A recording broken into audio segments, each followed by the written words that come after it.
Hey everyone, this is Doug Kenny. We welcome you to Relentless and Unstoppable. I'm with my coach and mentor, Actor Andy McPhee, and today we have a guest, finally, after a while of waiting, Richard Norton. Hey Richard, how you doing? I'm very well, thanks, Doug and Andy. Good to speak with you guys. Yeah, g'day, mate. You're looking as young as ever. Thank you very much. Good drugs, Andy. I get the good stuff, mate.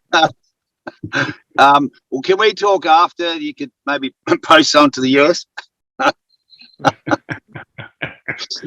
think the only drug you're on, mate, is life and how good it is.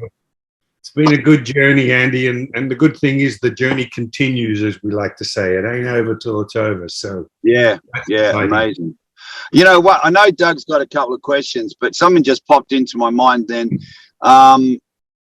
We all know the martial arts stuff, but I just thought then your fitness training and your diet and all that really, really, really does help you stay young, pretty much, right? It really does. It keeps you in shape. It keeps you mentally sharp. So can we just have a quick chat about that? What is your regime about fitness and diet? Are you really strict on it, like you keep up a strict routine? I do, Andy. I would admit I'm not as strict as I was in my 20s, 30s, or even 40s. You know, you get to an age where you want to smell the roses, so to speak, you know, because being ridiculously strict is it's kind of what deters a lot of people from dieting or training or anything else. They go over the top. I'm at a stage now where I just want to kind of have a nice balance, you know.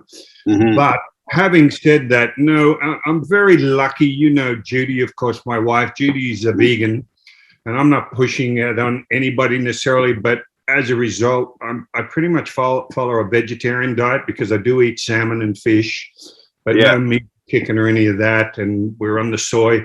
I think that helps me a lot. Again, this is not casting any aspersions on anyone that eats meat and everything else. It's a personal choice, but I feel that's good for me at this stage of my life. And luckily having a partner that eats that way, we just eat big pots of vegetables and all sorts of, like, I keep saying I can't believe how many things you can turn soy into, you know, or bean curd and add in the curries and different dishes. So anyway, that's really good.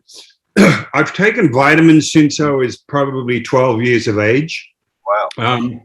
I'm a real believer in that. I don't overdo it. It's a multivit, and I take zinc and vitamin C and chromium. There's a few things that I particularly add to my intake. And for me, it's insurance. A lot of people say, well, you know, you just basically piss it out of your system. But I just feel it's insurance for me that if my body is lacking, at least I have a resource in order to make up that deficiency, whether it's vitamin D3 or whatever it is. So and also, you know, everybody knows about the placebo effect. You know, they get almost equal results with a lot of medications and everything, with people thinking they're taking something as opposed to actually. And for me, when I get up and I have my vitamins and everything else, and I have collagen and a little drink and a bit of vitamin C, automatically I feel great. I've done what I need to do to at least help me stay healthy and fit, you know, for that particular day.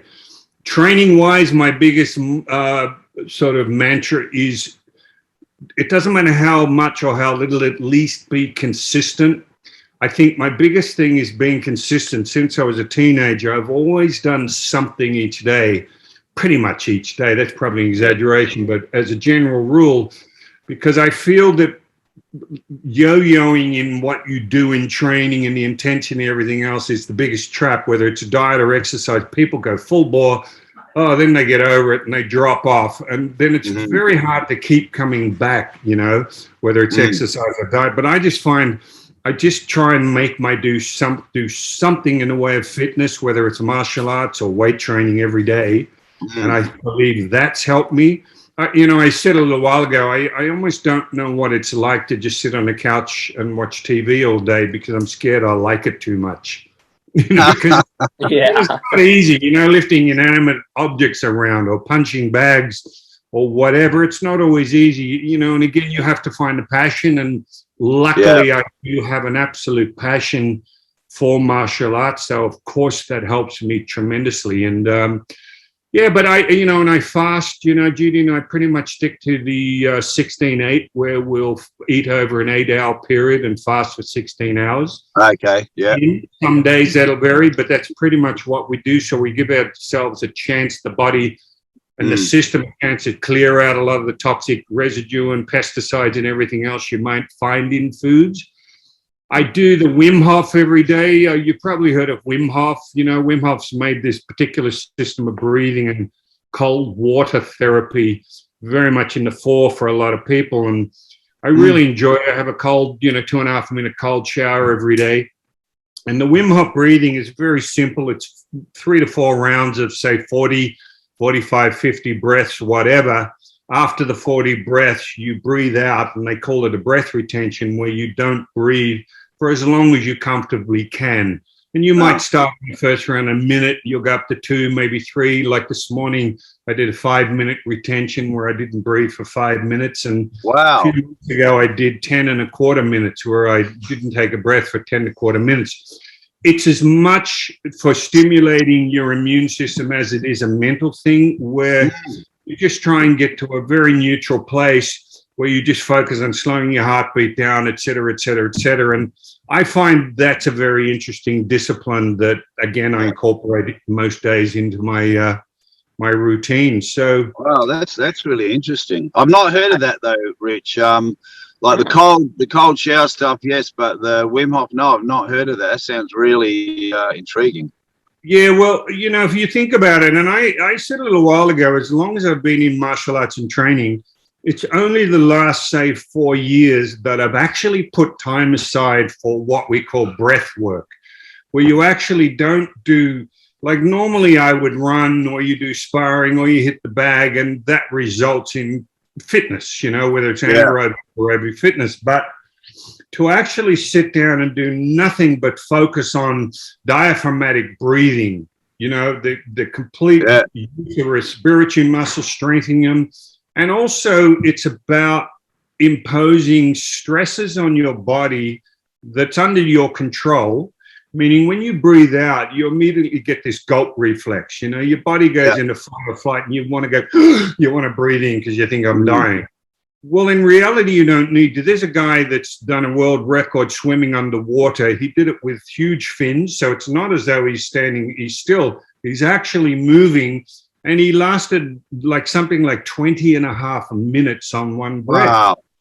So I get to 5 and I go, this is killing me. But if he can do 20, then it's possible.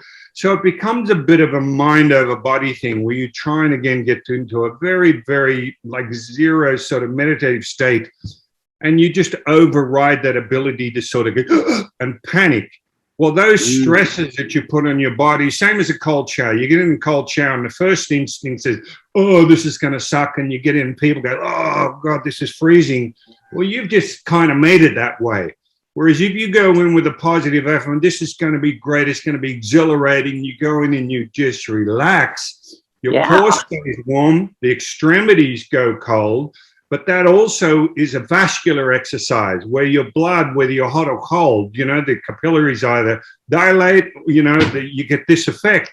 So it's actually, and I'm being very basic now, it's basically an exercise kind of workout for your whole blood work, your capillaries and everything else, as well as the mental thing of just relaxing and just being okay with that stress you're putting on your body, breathing through it and knowing everything's going to be fine. Well, those stresses are transferable to other stresses in your life, meaning whatever else might stress you, you get to a stage where you can go, I'm okay with this, I'm okay with this. And I can do this and I can get through it.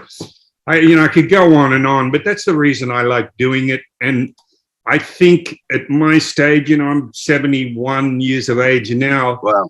And I want to get to be 100, but I want to get to be 100 with a quality of life, not just surviving to 100, which I think is the difference. Yeah. I mean, if I dropped off at 80 years of age, as long as I was active till that 80th year, then I'd be kind of happy, because it would be, I'd be able to do what I want to do. I can go out, I can ride the bike. You know what I mean? I can engage in life without my knees being stuffed, my shoulders being stuffed. Of course, I've got injuries from martial arts, but you know what I'm getting at. So yeah, absolutely. Yeah.